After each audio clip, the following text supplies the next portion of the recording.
Hello दोस्तों, genius coaching number 1 में आपका स्वागत है। आज हम बात करने वाले हैं कक्षा 8 के हिंदी अध्याय 12 जिसका नाम है विक्रमशिला। तो आज का जो अध्याय है वो बहुत ही खास है। इसीलिए खास है क्योंकि ये विक्रमशिला जो है ये क्या है, एक महाविश्वविद्यालय है था। एक समय भारत के शान में से गिने जाते थे, अद्भुत विश्वविद्यालय थे। हम उसके बारे में जानेंगे, तो चलिए उसके बारे में आज जानते हैं। जैसा कि आपको चित्र में दिख रहा है, ठीक, तो चलिए हम क्या करते हैं, स्टार्ट करते हैं। अध्याय कितना, 12, जिसका नाम है विक्रमशिला। ये कक्षा 8 का हिंदी है।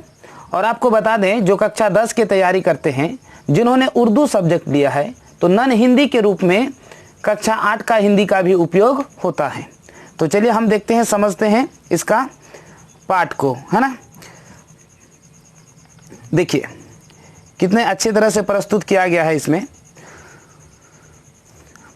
मैं विक्रमशिला हूँ, मैं विक्रमशिला हूँ, मुझे भारत की अस्मिता का अभेद्य कवच माना जाए तो कोई अतिशयोक्ति नहीं होगी। बोला कि मुझे भारत का सबसे अच्छा अगर माना जाए तो इसमें कोई संकोच वाला बात नहीं है। मेरा अतीत आज के कैम्ब्रिज विश्वविद्यालय एवं ऑक्सफोर्ड विश्वविद्यालय से कहीं अधिक उन्नत और महत्वपूर्ण थी। बोला अभी का वर्तमान में जो कैम्ब्रिज का जिस तरह से स्थान है ना, कैम्ब्रिज का और ऑक्सफोर्ड का, उसी तरह से उससे भी ज़्यादा महत्वपूर्ण मेरा स्थान था। ठीक, तो यहाँ पे बताने का प्रयास कर रहा है कि मेरा इस तरह से स्थान था। मेरे यहाँ आर्यभट्ट और अतीश दीपंकर सरीखे विद्वान हुए, जिनके योगदान को नज़रअंदाज नहीं किया जा सकता। खगोल विद्या के क्षेत्र में आर्यभट्ट विश्व प्रसिद्ध हैं, जबकि अतीश दीपंकर ने तिब्बत में बौद्ध धर्म का प्रचार प्रसार किया और लामा संप्रदाय की शुरुआत की। बोला दोनों का ही अगर कार्यकाल देखा जाए तो कोई कम नहीं था, दोनों ही बहुत क्या थे, महत्वपूर्ण थे, उसके योगदान बहुत महत्वपूर्ण थे। इसीलिए हम क्या कहते हैं कि आज के जो विश्वविद्यालय हैं सबसे प्रसिद्ध, उससे भी मेरा ज़्यादा स्थान था। आधुनिक भागलपुर जिला जो प्राचीन अंग महाजनपद नाम से लोकप्रिय है, के कहलगांव थाना क्षेत्र पोस्ट पत्थरघट्टा के एक छोटे से गांव अंतिचक में 8वीं शताब्दी के मध्य मेरा आविर्भाव पाल वंश के सर्वाधिक प्रतापी राजा धर्मपाल के संरक्षण में हुआ। धीरे धीरे मैं अपने बौद्धिक शक्ति के ही बदौलत अंतर्राष्ट्रीय क्षितिज पर छा गया। बोलता मेरा जो स्थान है वो कहाँ पे है, बिहार के भागलपुर जिले के, जो पहले क्या थे, एक महाजनपद थे, अभी वर्तमान में बिहार के भागलपुर जिले में, जो कहाँ पे, थाना क्या, कहलगांव, और पोस्ट क्या है, पत्थरघट्टा, उसका गांव का नाम अंतिचक है ना। उसका जो निर्माण हुआ था कब, 8वीं शताब्दी में हुआ था। कब हुआ था, 8वीं शताब्दी में हुआ था। उसका निर्माणकर्ता का नाम क्या है, धर्मपाल। क्या है, धर्मपाल। उसके निर्माणकर्ता का नाम क्या है, धर्मपाल। तो इस तरह से उसका बोल रहा है कि वो विश्व में क्या थे, प्रसिद्ध थे। क्या थे, विश्व में वो प्रसिद्ध थे। तो चलिए यहाँ देखते हैं। बोलता अपने आचार्यों के विक्रमपूर्ण आचरण, उनकी अखंडशील संपन्नता के कारण ही मैं विक्रमशिला की संज्ञा से संबोधित हुआ। बोलता मेरा आचरण, मेरा अखंड जो कारण था, जिसके कारण मैं विक्रम, इसके कारण क्या हुआ, मैं इससे संबोधित हुआ।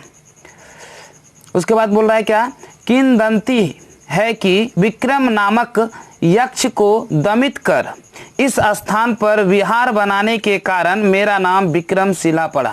हालांकि यहाँ पे बोल रहा है क्या कि किंवदंतित या किंवदंतित, इस तरह से पढ़ सकते हैं कि विक्रम नामक यक्ष को दमित कर इस स्थान पर विहार बनाने का कारण, विहार जो बनाया इसके कारण मेरा नाम क्या पड़ा, विक्रमशिला पड़ा। मेरे प्रांगण में 6 महाविश्वविद्यालय विद्यमान थे, जहां अलग अलग द्वार पंडित नियुक्त किए गए। द्वार पंडित मतलब उसका क्या, लेखा जोखा करने वाला है ना। द्वार पंडितों के समक्ष मौखिक परीक्षा में उत्तीर्ण होने वाले छात्र ही मेरे प्रांगण में, बोलता है जो उत्तीर्ण छात्र थे वही क्या होंगे, मतलब क्या मेरे प्रांगण में क्या होते थे, आ पाते थे। यानी जिस तरह से आज के समय में कंपटीशन का उपयोग किया जाता है कि जिसका जितना नंबर अधिक है आता है तो उसके अनुसार जितनी सीट है उसे ले लिया जाता है। जैसे एग्जाम्पल के तौर पे अगर कोई परीक्षा लिया गया तो उसमें प्रश्नों की संख्या या नंबरों की संख्या अगर 100 है तो उसे अगर 100 विद्यार्थी की आवश्यकता है तो 100 में जो सबसे अधिक नंबर लाए उस 100 विद्यार्थी को चुन लिए, बाकी विद्यार्थी को क्या कर दिए, छोड़ दिए। सेम पहले भी टाइम इसी तरह से हो पा रहा था। तो चलिए देखते हैं आगे क्या आसार को, है ना। ये रहा आगे।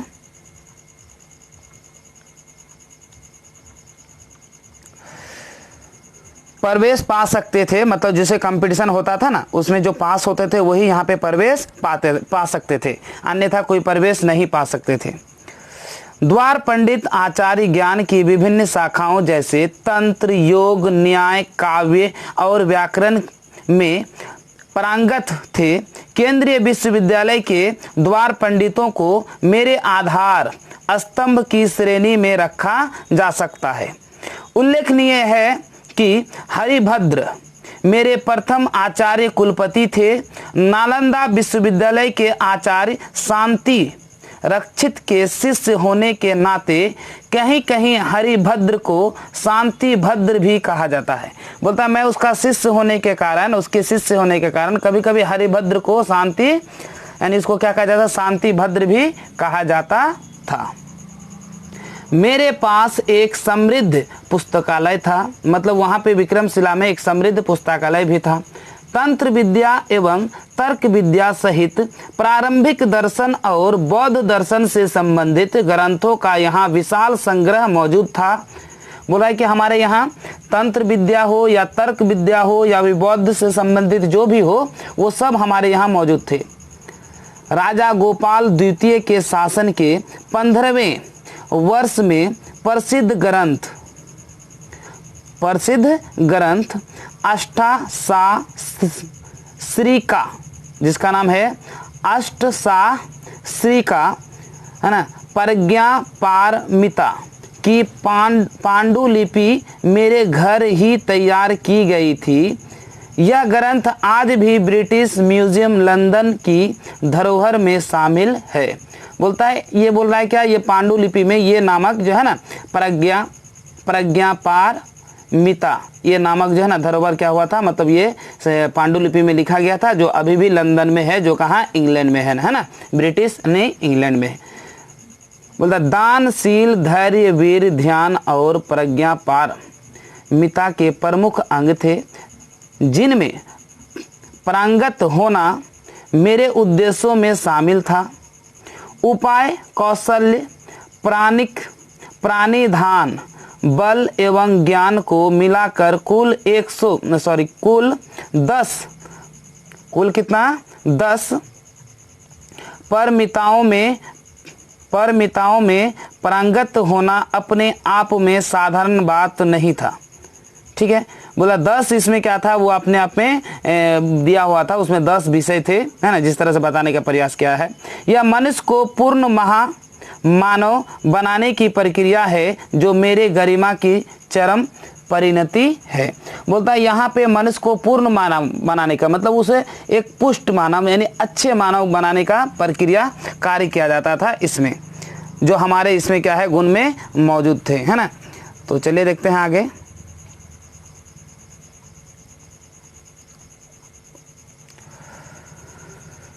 बोल रहा है क्या, 10वीं 11वीं सदी तक मैं पूर्व एशिया का एक उत्कृष्ट शिक्षा केंद्र बन चुका था। बोलता है क्या, 8वीं में क्या हुआ, मेरा शुरुआत हुई, लेकिन 10वीं 11वीं तक पूरे विश्व में मैं उसमें से सबसे अच्छा केंद्र बन चुका था, अच्छे केंद्र में से गिना जाने लगा था। साम्य ज्ञान दान परंपरा में मेरा कोई सनी नहीं था।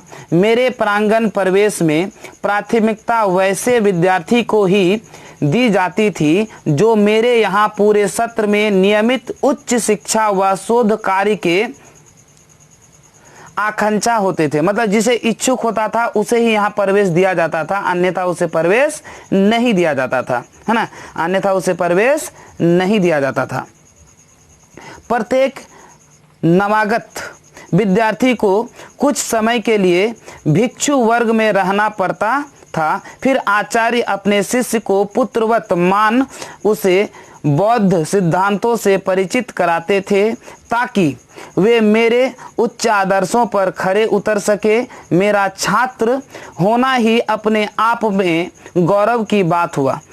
बोल रहा है क्या, विक्रमशिला में जो भी पढ़ता था, वहाँ पे जो भी होता था वो अपने आप में क्या थी, बड़ी बात थी। मतलब वो क्या थी, अपने आप में बड़ी बात थी कि ये उसका छात्र है। जैसे आजकल के समय में ऑक्सफोर्ड का अगर कोई छात्र है तो एक होता है ना कि हाँ सबसे बड़ा छात्र है, सबसे बड़ा मतलब विश्वविद्यालय में, महाविश्वविद्यालय में पढ़ रहे हैं। तो इसी तरह से विश्वविद्यालय का ही बात क्या होता था, है ना, मतलब जिस तरह से तारीफ होती थी उस समय, वहाँ पे उस समय उसका तारीफ हुआ करती थी। यहाँ के नामांकित छात्र देश विदेश में मान सम्मान के स्वतः ही हकदार हो जाते थे। राज दरबारों में यहाँ के आचार्य और विद्यार्थी को विशेष सम्मान मिला करता था। हालांकि राज दरबारों में भी यहाँ पे जो भी पास होते थे उसे विशेष सम्मान मिला करता था। तंत्र विद्या के अतिरिक्त व्याकरण, न्याय, सृष्टि विज्ञान, शब्द विद्या, है ना, शिल्प विद्या, चिकित्सा विद्या, सांख्य, वैशेषिक, अध्यात्म विद्या, विज्ञान, जादू एवं चमत्कार विद्या मेरे पाठ्यक्रम में के प्रमुख अंग थे। कक्षा की व्यवस्था और उसके समय निर्धारण के लिए अलग से आचार्य नियुक्त थे। अध्यापन का माध्यम संस्कृत भाषा थी। उसमें जो अध्ययन का माध्यम था वो क्या थे, संस्कृत भाषा थे। वो क्या थे, संस्कृत भाषा थे। अध्ययन का जो माध्यम था वो क्या थे, संस्कृत भाषा थे, है ना। तो चलिए हम यहाँ आगे देखते हैं। संस्कृत वो क्या थे, भाषा थे। मतलब वो जिस तरह से अभी के टाइम में क्या होता है, हिंदी के माध्यम से होता है या फिर क्या होता है, संस्कृत के माध्यम से कोई पढ़ते हैं या फिर इंग्लिश के माध्यम से। ज़्यादातर इंग्लिश या हिंदी, अगर ज़्यादातर क्या करते हैं, अपना लोकल लैंग्वेज का भाषा का प्रयोग करते हैं। लेकिन अगर सर्वोपरि देखा जाए तो ज़्यादातर किसका माना जाता है, इंग्लिश का माना जाता है। वर्तमान में सरकार की सकारात्मक सोच एवं पुरातत्वविद विभाग के अथम प्रयास से मैं वर्षों गुमनाम रहने के बाद एक बार फिर सुर्खियों में आ गया। पुरातात्विक खनन से मेरे प्रायः सभी इमारतों की प्राप्ति हो जाने की आशा प्रबल हो गई। यहाँ 50 फीट ऊंची एवं 73 फीट चौड़ी इमारत के रूप में प्रधान चैत्य प्राप्त हुए हैं। 4.5 फीट की भूमि स्पर्श मुद्रा में भगवान बुद्ध की प्रतिमा प्राप्त हुई है। पूर्व और पश्चिम भवन में पद्मासन पर बैठे अवलोकितेश्वर की कांस्य प्रतिमा प्राप्त हुई है। पद्म पानी एवं मैत्रेय की प्रतिमा मिले हैं। कुछ क्षतिग्रस्त सीलें भी प्राप्त हुई है। एक सील का सत्यापन वीर वज्र से किया गया है। खुदाई का काम अभी प्रारंभिक अवस्था में है। बोल रहा है कि जब मुझे किसी प्रकार खोजा गया, मुझे प्राप्त किया गया तो मैं इस तरह से था। उन्होंने व्याख्या किया जिसे 50 फीट क्या ऊंचा, 73 फीट क्या चौड़ा, उसका जो है ना वहाँ पे क्या है, भगवान बुद्ध का भी क्या है, प्रतिमा मिला, मतलब मूर्ति मिला। इस तरह से वो अपना व्याख्या कर रहा है। अपने महत्वपूर्ण वस्तुओं के प्रकाश में आने की संभावनाएं बढ़ती जा रही है। 10,000 छात्र, 1,000 अध्यापक जहां रह रहे हों, उनकी भव्यता एवं विशालता के संबंध में कहना ही क्या। वास्तव में कई दृष्टिकोण से मैं एक अद्भुत एवं अलौकिक विश्वविद्यालय था। बोलता है मैं विशेष मामलों में, बहुत सारे मामलों में मैं दोनों तरफ से क्या था, एक अलौकिक क्या थे, विश्वविद्यालय थे, जो क्या है विख्यात होने के लिए जिसमें प्रचुर गुण पाया जाता, वो चीज़ मेरे अंदर था। तो चलिए यहाँ पे देखते हैं और कुछ, है ना, जो लास्ट में है। देखिए जैसे बोल रहा है क्या कि 13वीं सदी के आरंभ में तुर्कों के आक्रमण के कारण मेरा सर्वनाश हो गया। भ्रमवश कीले समझे जाने के कारण ही मेरा यह हस्र हुआ। ताकत ए नासिरी नामक ग्रंथ में मेरे विध्वंस का जीवंत वर्णन उपलब्ध है। धर्म स्वामी नामक एक तिब्बती लामा ने मेरे पतन का वर्णन अत्यंत ही मार्मिक तरीके से किया है। बोलता है ये जो मामा है तिब्बती लामा, सॉरी मामा नहीं लामा है, इन्होंने क्या किया, हमारा जो ध्वंस हुआ उसका अत्यधिक मतलब क्या क्या विस्तार पूर्वक वर्णन किया गया है ना। आप जब कभी शैक्षणिक परिभ्रमण का मन बनाएं तो मेरे आंगन में जरूर पधारें, ताकि मेरे सोए हुए अतीत, करवट ले रहे वर्तमान एवं बोए जा रहे भविष्य के अदृश्य बीच के बारे में विस्तृत जानकारी प्राप्त कर सके। बोलता है जब भी आपको ज़रूरत हो, मतलब होता है ना कि पढ़ाई की दृष्टि से आप मेरे यहाँ जरूर आएँ, ताकि मेरे भविष्य में जो है मेरा भविष्य उज्जवल हो सके। ये कौन कहता है? यहाँ पे जो है आपका क्या, जिसके बारे में हमने पढ़ा, ठीक, विक्रमशिला जो विश्वविद्यालय थे वो बोलने का प्रयास कर रहा है। तो चलिए यहाँ पे कुछ शब्दार्थ देखते हैं जो बहुत ही इम्पोर्टेंट है आपके परीक्षा की दृष्टि से। देखिए अस्मिता मतलब इज्जत या प्रतिष्ठा, अभेद्य मतलब जिसे भेदा ना जा सके, कवच मतलब शारीरिक सुरक्षा हेतु पहने जाने वाली चीज, अतिशयोक्ति मतलब बढ़ा चढ़ाकर कही गई बात, अतीत मतलब बीता हुआ समय, महत्वपूर्ण मतलब उपयोगी, सानिध्य मतलब निकट, सरीखे मतलब सामान या की तरह, उसके बाद योगदान मतलब दे, प्रसिद्ध मतलब लोकप्रिय, विक्रमपूर्ण मतलब साहसपूर्ण, शील क्या है आपका, शील मतलब चरित्र, है ना। ये वर्ड आपको अच्छी तरह से याद रख लेना है, ताकि आपको जो है ना कभी भी पाठ समझाने में मतलब समझने में दिक्कत ना हो, क्योंकि कुछ कुछ वर्ड ऐसे होते हैं जो ऑब्जेक्टिव रूप में भी पूछे जाते हैं। उसके बाद किंवदंती जिसको कहा जाता है ना, उसको क्या कहा जाता है, विहार मतलब भ्रमण करना, और देखिए आविर्भाव मतलब उदय या जन्म, प्रांगण मतलब आंगन, समक्ष मतलब सामने, समृद्धि मतलब संपन्न, विशाल मतलब बहुत बड़ा, पांडुलिपि हाथ से लिखी हुई, म्यूजियम मतलब संग्रहालय, उत्कृष्ट मतलब उत्तम, उत्कृष्ट मतलब उत्तम। तो ये रहा इसका शब्दार्थ, है ना। तो चलिए यहाँ पे और कुछ देखते हैं, कुछ प्रश्न उत्तर। यहाँ पे और भी कुछ शब्दार्थ हैं, उसके बारे में भी जानने का प्रयास करते हैं, है ना। जैसे यहाँ पे देखिए, सानी मतलब तुलना, ठीक है, सानी मतलब आकांक्षी मतलब अभिलाषी या इच्छुक, नवागत मतलब नया आया हुआ, पुत्रवत मतलब पुत्र की तरह, गुमनाम मतलब छिपे रहना, सुर्खी मतलब चर्चा, खनन मतलब खुदाई, चैत्य मतलब भवन, पारमिता मतलब सीमा या हद, पारमिता मतलब सीमा या हद। तो चलिए इसका कुछ क्वेश्चन आंसर है उसको भी हम देखते हैं, है ना। जैसे यहाँ पे है, विक्रमशिला नामकरण के संदर्भ में प्रचलित जनश्रुति क्या है। मतलब इसका जो नामकरण पड़ा क्या विक्रमशिला, तो इसका मुख्य कारण क्या है, उसके बारे में आप क्या कीजिए, बताने का प्रयास करें। तो चलिए हम इसको बताने का प्रयास करते हैं, जैसा कि यहाँ पे आपका दिख रहा है ना।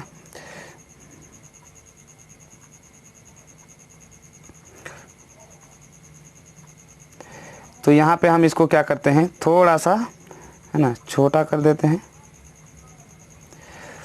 उसके बाद यहाँ पे देखिए, इसका आंसर है, विक्रमशिला नामकरण के संदर्भ में प्रचलित जनश्रुति है कि इस विश्वविद्यालय के आचार्यों के विक्रमपूर्ण आचरण और उनकी शील संपन्नता के कारण इसे विक्रमशिला की संज्ञा से संबोधित किया गया, है ना, पहला है। दूसरी मान्यता है कि विक्रम नामक यज्ञ की दमित कर उस स्थान पर विहार बनाने के कारण इसका नाम विक्रमशिला पड़ा। विहार बनाने के कारण इसका नाम क्या पड़ा, विक्रमशिला पड़ा। इसका दूसरा क्वेश्चन है, देखिए क्या बोलता है, विक्रमशिला कहाँ स्थित है। तो विक्रमशिला कहाँ स्थित है? विक्रमशिला भागलपुर जिले के कहलगांव थाना पोस्ट पत्थरपट्टा के एक छोटे गांव अंतिचक में अवस्थित है, जो वर्तमान में बिहार के भागलपुर, जो पहले के टाइम में क्या था, एक अंग था, है ना, वो भी क्या थे, वो अंग थे।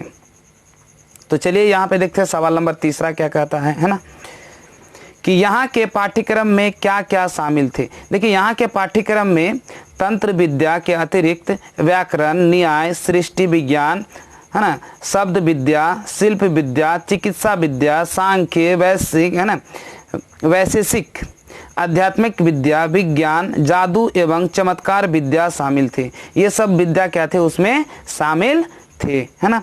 तो अब समझते हैं इससे पाठ से आगे कुछ सवाल ऐसे होते हैं जो आपको अपने मन से बनाने होते हैं ना, तो उसके बारे में हम यहाँ पे समझने का प्रयास करते हैं।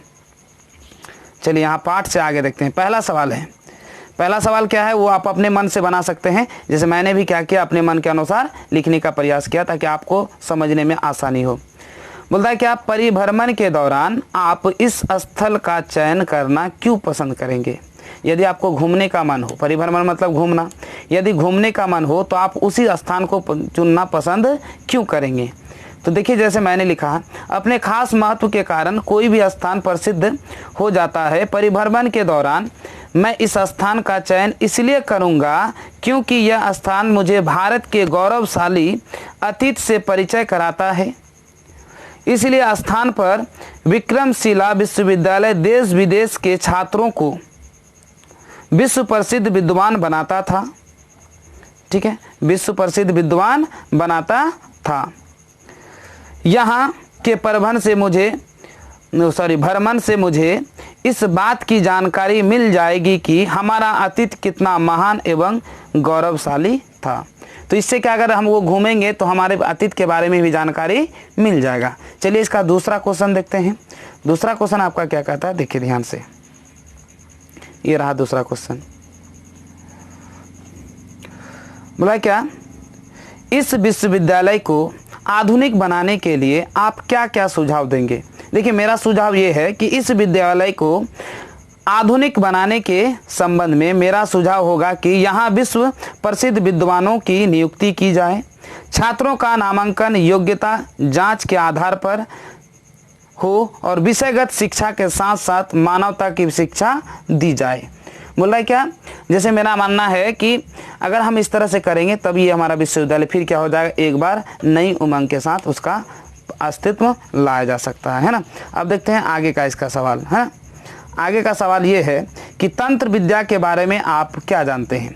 तो जो मैं जानता हूँ वो लिखने का प्रयास किया है कि तंत्र विद्या वह विद्या है जिसके अनुष्ठान में मांस मदिरा का विशेष स्थान होता है। इस विद्या का उद्देश्य चमत्कार प्रदर्शन होता है। तंत्र विद्या का साधक अपना इष्ट काली को मानते हैं, इसलिए बलि की प्रथा है। इसे क्या है, इसमें बलि की भी प्रथा होती है तंत्र विद्या में। अरे जादू टोना आप लोग देखे होंगे, है ना। यहाँ पे कुछ सवाल है, उसको क्या करना, लगातार सिलसिले नज़र में इसको सजाना है।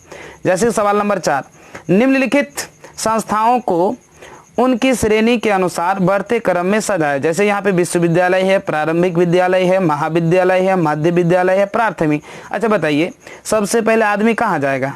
तो सबसे पहले प्रारंभिक विद्यालय में जाएगा, उसके बाद कहाँ पे जाएगा, प्राथमिक जाएगा, उसके बाद माध्यमिक जाएगा, उसके बाद महाविद्यालय में जाएगा, उसके बाद कहाँ पे जाएंगे, विश्वविद्यालय में जाएंगे। इस तरह से यह हमारा अध्याय समाप्त होता है। ठीक, यदि आपको हमारा वीडियो पसंद आए तो लाइक करें और ज़्यादा से ज़्यादा लोगों तक शेयर करें। हाँ, अगर आप हमारे चैनल में नए हैं तो सब्सक्राइब करना ना भूलें और बगल में जो बेल आइकन है उसे ज़रूर दबाएं ताकि जब भी हम वीडियो बनाएं सबसे पहले नोटिफिकेशन आप तक ज़रूर पहुँचे। तो चलिए आज यहीं पे अपना वीडियो करते हैं समाप्त। जय हिंद।